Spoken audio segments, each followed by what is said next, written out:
Hey guys, this is Poohead189, and today we're going to talk about the character that, other than Krillin and Chaozu, is the most undervalued fighter in the franchise, but undoubtedly one of the most skilled. That's right, we're talking about the wolf in the desert, Yamcha. Now, as most of you are no doubt aware, a lot of people clown on Yamcha. And as you are also no doubt aware, that's because those same people are stupid, that put no more thought into their words than they do things like, oh, their love life, or their diet. And you might say, but Yamcha does tend to lose, and that is true. Yamcha is often pitted against the strongest characters of the saga, but that is not a reflection of his skill, just his luck. It's the same as people saying that Vegeta is a loser or gets L's, even though Vegeta has the most kills out of everybody. Really, Vegeta does get a lot of W's, it's just that he also tries to fight the strongest character in the saga. Although I will say, with Yamcha he's usually just pitted against him, whereas with Vegeta he seeks him out and then loses. But either way, differences. However, in accordance to Yamcha, no one ever mentions how, during the tournament matches when he fights the final boss first, that they compliment him on his skills. No one tends to mention that Yamcha decided to fight the Cyberman because he knew if he didn't, Krillin would have died in his stead.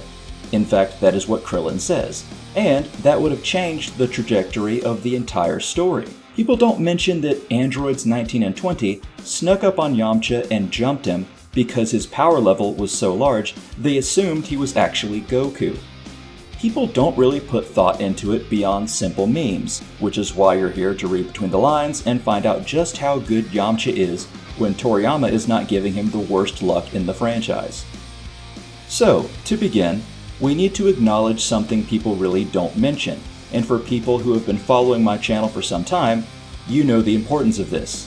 And that is, unlike almost every other character, when introduced, Yamcha had not had formal training or a master, or at least none we know of. And that is something that is quite rare. Goku had Grandpa Gohan, Krillin had the Orin Temple, Tien and Chaozu had the Crane Hermit, and Piccolo had the mystical training techniques of the Namekians as well as hundreds of years of experience. Yamcha though? Nothing. Somehow, not only did he give Goku a challenge on their first meeting, showing superhuman strength, speed, and constitution, but he had a special attack that allowed him to become even more deadly in close quarters combat. And both of these things were self-taught. Imagine a homeless man getting into the ring with an MMA fighter and holding his own. And that's true from the beginning all the way to the Fortune Teller Baba tournament. Yamcha was just self-taught, yet he faced down Ozaru Goku and managed to cut his tail off with Puar. In the 21st tournament, he beat up everyone in the preliminaries and likely would have beaten or given a good fight against characters like Nam and Bacterian. And he beat the Invisible Man, who was not a bad or weak fighter even when visible. And you gotta wonder, how did Yamcha give himself super strength living off scraps and having no master? And that answer is that he's actually a very talented fighter. That, and actually he's honestly a lot like us, meaning he's a fan of martial arts, just like how we're fans of Dragon Ball. It's how come Yamcha knew many of the tournament fighters in various tourneys. He's an enthusiast. You can imagine him living in his bandit hideout with Puar, listening to previous tournaments on the radio or reading about fighters in magazines, practicing punches and kicks all by himself. It's kind of funny how someone else who is a big fan of martial arts is Gotenks, and Gotenks showcases it by using the Wolfang Fist in Yo Son Goku and his friends Return, which is actually kind of sweet because Yamcha is now one of those old legends that the new people kind of want to, immortalize. However, back to the topic. In fact, meaning Yamcha's self-taught, Yamcha's lack of formal training and bestial nature actually, ironically, makes him a good mirror for Vegeta. Yamcha, with his wolf totem, and Vegeta, with his Saiyan savagery, are not too different thematically, but there's far more to it. Unlike the Earthlings, Vegeta viewed power levels as paramount, and was never taught the nuances of combat until he had his unfortunate run-in with the Z-Fighters on Earth. But he was able to learn quickly and adapt. Yamcha had much the same experience, learning on his own and developing his own techniques, except with Yamcha, he did not have the natural power level of an elite Saiyan. He broke the human barrier by himself. However, even Yamcha couldn't keep up if he had no formal training forever, and so after the Fortune Teller Baba saga, he asked Master Roshi to train him like he did Goku and Krillin. And of course, after the King Piccolo saga, he climbed Korin Tower and completed Korin's training before going back to perfect his own techniques.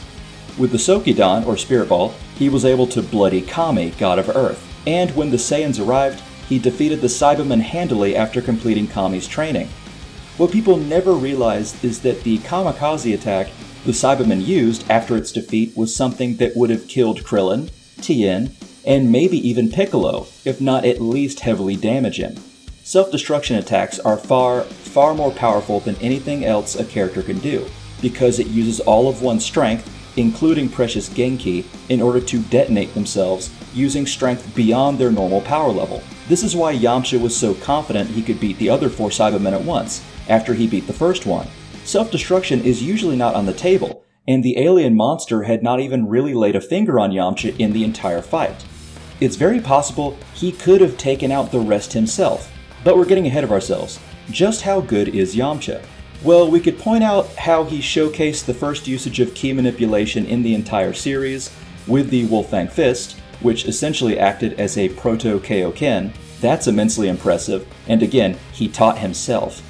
We could mention that Yamcha was also a skilled, self-taught swordsman. We could mention his usage of the Wolfang Fist was also a precursor to showcasing the most skill at ki manipulation in the 23rd tournament. With the Spirit Ball or Sokidan, he was able to surpass about every other technique in the tournament in both control and likely power, at least in comparison to their technique's user. Or his great gains in strength in the Saiyan arc, the Android arc, and even Namek, as while the fight with the Ginyu Force is filler, Toriyama did have a hand in the art of the episode, which gives it some plausibility, in my mind at least, which meant Yamcha was more than a match for Recoome on the same day that Recoome beat the shit out of Vegeta, Krillin, and Gohan. However, in my opinion, the greatest showcasing of skill, at least when it comes to Yamcha, is Yamcha in the 22nd tournament. Now, if you have watched my videos for a while, you know Yamcha vs Tien is in my top 3 fights in all of anime. It might even be my favorite of all time. It's good in the manga, but in the anime it steals the show immediately. The speed, the skill, the choreography, it's all so good, both sub and dub. But why this tournament? Yamcha loses against Tien, spoiler alert, as you all likely know, so why is it so impressive? Well, there's a few key reasons. If you've seen my Just How Good Is Tien video, you know I specified his most impressive moment, other than his Tri-Beam mastery, was Tien's involvement in the 23rd tournament, despite his loss against Goku in his second match, because it showcased just how good he was in comparison to others given the same training and opportunities. It's the same with Yamcha in the previous tournament. At this point, both Krillin and Goku, despite their younger age, had years of training more than Yamcha. Both had been taught before the series began, and both had undergone Roshi's training. Due to Goku's specialness, which we later find out is his Saiyan heritage, he continued to grow stronger all the time. And Krillin also returned to train with Roshi after the Fortune Teller Baba tourney to continue his own improvement. But Yamcha had been, as I stated, self-taught until that point. He was now learning from a master, and had the same struggles Grandpa Gohan, Ox King, Krillin, and Goku had up until that point, except he was now catching up to them while they were 2 steps ahead, meaning Goku and Krillin at least, having already completed the training and were training once again even beyond that. And so Yamcha was at a huge disadvantage. However, when the 22nd tournament rolled around, Yamcha was one of the toughest there. He had leaped 2 hurdles, even more quickly than both Goku and Krillin, and had landed firmly in formidable territory. Then he meets Tien and Chaozu, and Yamcha, being a relatively new turtle student, was facing 2 rivals that had at least a decade more training than him. Tien is skilled and strong, but he had a massive advantage in upbringing compared to even Krillin and Goku, much less Yamcha, in both training and combat techniques. Yet after Yamcha defeated everyone in the preliminaries, he faced off against Tien and matched him blow for blow, causing the overconfident Tien to realize Yamcha was not someone to toy with, and that this tournament would not be as easy as he thought. Then, much like Tien does in the next tournament when things were turning away from him, Yamcha showcased he had prepared. Yamcha had not only one, but 2 new techniques in his repertoire, and at least one, if not both, had also been self-taught. First, Yamcha showcased the Wolfang Blowing Wind, or Neo Wolfang Fist, otherwise called Shin Roga Fufuken in the original Japanese, which is an improved version of the Wolfang Fist. Even when Tien stopped playing around, it let Yamcha keep up with him, both moving in a blur until Tien managed to knock him back. Then Yamcha pulled out the legendary Kamehameha wave, something Roshi was completely surprised he had learned alongside with everyone else, which meant that Yamcha was the first human other than Grandpa Gohan to learn the Kamehameha other than its inventor, and potentially could be the first human ever to learn the Kamehameha on their own beyond Roshi, and it took Roshi 50 years. Now, as we know, Tien was able to deflect it because he had extensive training in ki techniques, probably more than literally anyone in the series up until that point. However, the mere fact Yamcha had both improved his previous impressive technique and then learned the Kamehameha by what had to be nothing but observation, and also his ability to catch up to around Goku and Krillin's level despite being 2 steps behind both just a few short years prior, is the most impressive rise in skill and strength in that tournament. And it really shows that when Yamcha actually puts his all into something, he can make huge leaps, and he does not require a transformation or a fusion to do it. Okay guys, thanks so much for watching. I hope you enjoyed the video. Your likes, comments, and subscriptions are always welcome. I hate saying this, but please hit the bell icon so you can see my videos after the algorithm change. And if you want to help out my channel, my Patreon is below. But if you can't support that way, follow me on Twitch so I can make 100 followers. I always appreciate you guys. And remember, pain and suffering are all you have to look forward to now. Whatever. Anyone ever tell you your mummy dresses you funny?